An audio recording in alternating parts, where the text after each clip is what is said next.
हर हर महादेव साथियों, आप सभी का मेरे चैनल लव यू जिंदगी में स्वागत है। आप सुन रहे हैं अर्चना वर्मा की लिखी हुई कहानी वफा। अब हम करेंगे का 12वां भाग। शिवम बेचैनी से कॉरिडोर में टहल रहा था। उससे रणविजय की हालत देखी नहीं जा रही थी। शिवम की बेचैनी कम होने का नाम ही नहीं ले रही थी। उसे सब कुछ जानने की उत्सुकता हो रही थी। आखिर रणविजय चाचू की हालत ऐसी कैसे हुई?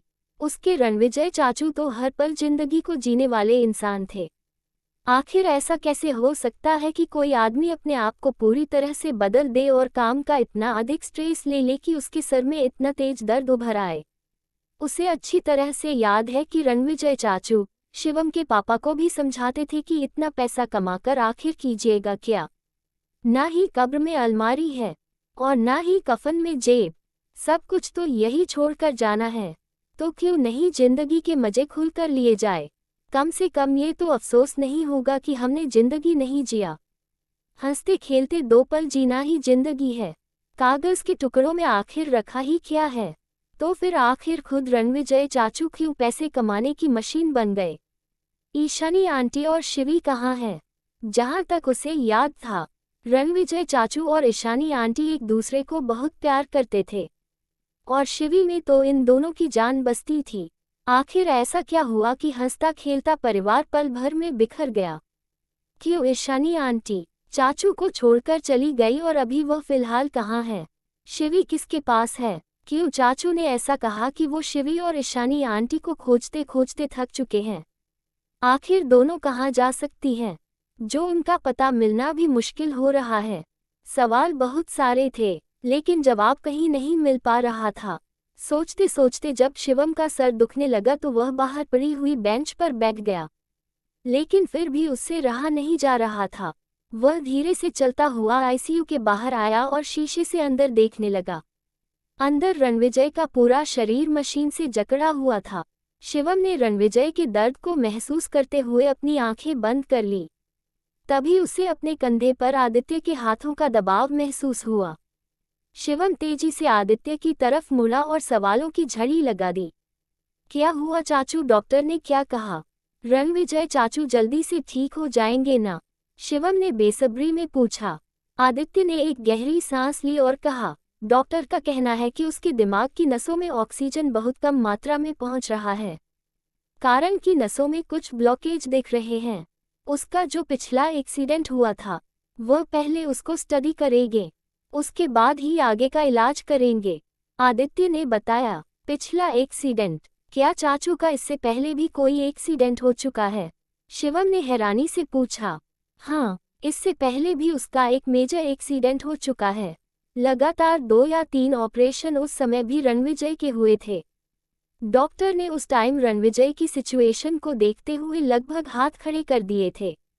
ये तो ईशानी का प्यार और भगवान का कोई चमत्कार ही था, जिसने रणविजय की जान बचाई थी। उस टाइम के सारे ऑपरेशन के पेपर ईशानी के पास ही थे। इस कारण डॉक्टर्स को नए सिरे से इलाज करने प्रॉब्लम हो रही है।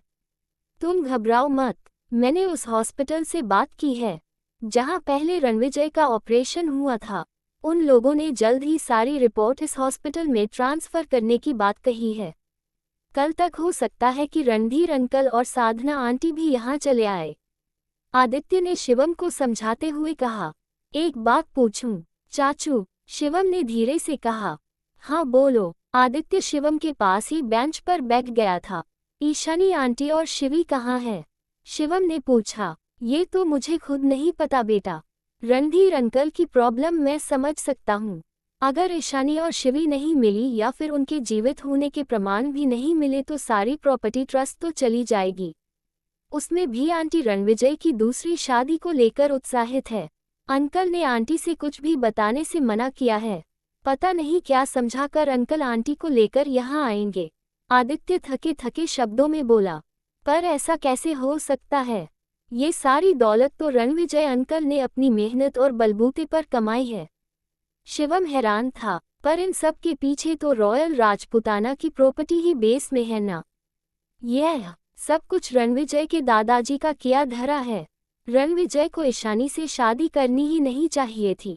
विश्वास नहीं होता कि ईशानी जैसे समझदार लड़की प्रॉपर्टी के लिए ऐसा कुछ करेगी, अपने बदले की आग में इतना गिर जाएगी कि पूरे परिवार को तबाह करके रख देगी। आदित्य गुस्से में बोला, बदले की आग? चाचू और ईशानी आंटी तो एक दूसरे से प्यार करते थे ना, तो फिर रणविजय चाचू से ईशानी आंटी बदला क्यों लेना चाहती हैं? आखिर ऐसा क्या हुआ जिसके कारण रणविजय चाचू और ईशानी आंटी अलग हो गए? ये सब कैसे हुआ? प्लीज मुझे बताइए, आखिर बात क्या है ऐसी जो कोई भी इस मैटर में बात नहीं करना चाहता?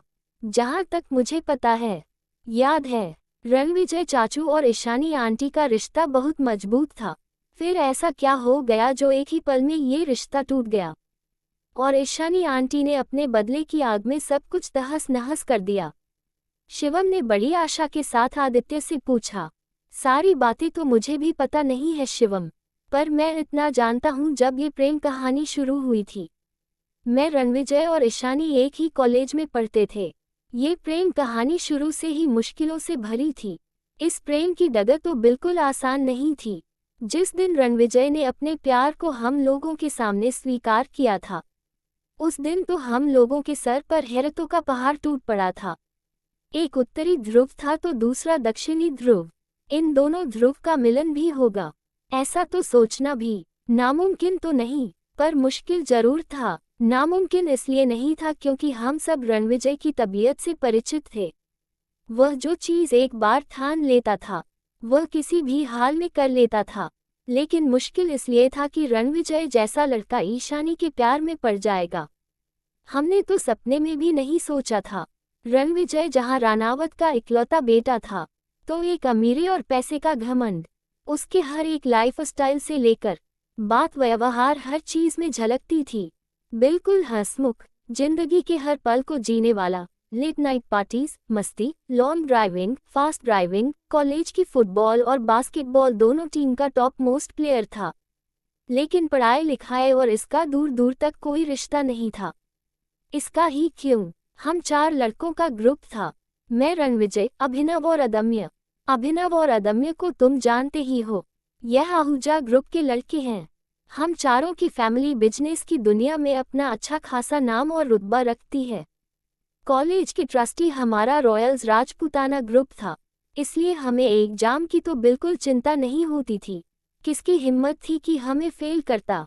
हमेशा अच्छे नंबरों से पास हो जाते थे, इसलिए अपना सारा टाइम हम केवल मस्ती में ही निकालते थे। कॉलेज हमारे लिए एक पिकनिक स्पॉट से ज़्यादा नहीं था और ठीक इसके विपरीत ईशानी एक लोअर मिडिल क्लास फैमिली से बिलोंग करती थी, जिसका हमारे राजपूत कॉलेज में एडमिशन सिर्फ और सिर्फ के स्कॉलर होने की वजह से हुआ था।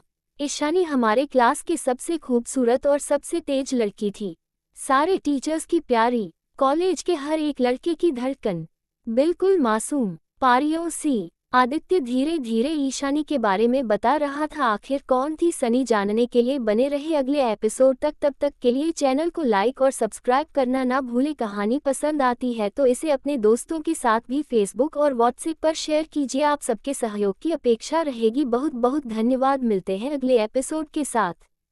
हर हर महादेव।